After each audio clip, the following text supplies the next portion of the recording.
Ниһаять, Сәләт клубының 19-нчы гамәли уку-укыту семинары старт алды.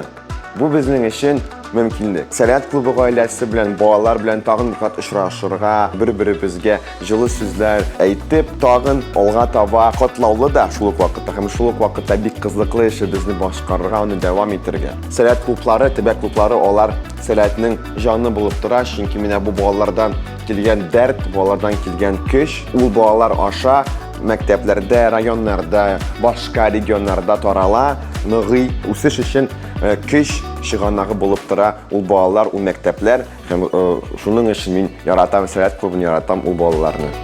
Семинары клуба «Сәләт» имеют огромное значение для развития детей, где они могут раскрыть все свои таланты.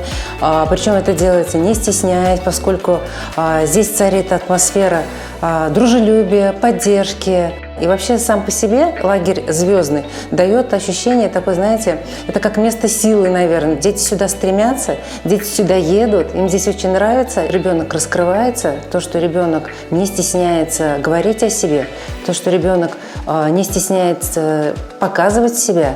Большой плюс, прежде всего, для него самого, потому что это дает ему большие возможности проявить себя в будущем и участвовать в каких-то проектах, которые ему помогут.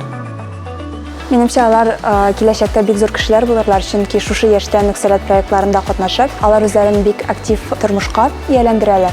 Һәм инде киләчәктә алар, Алла бирсә, зур уңышларга ирешәчәкләр.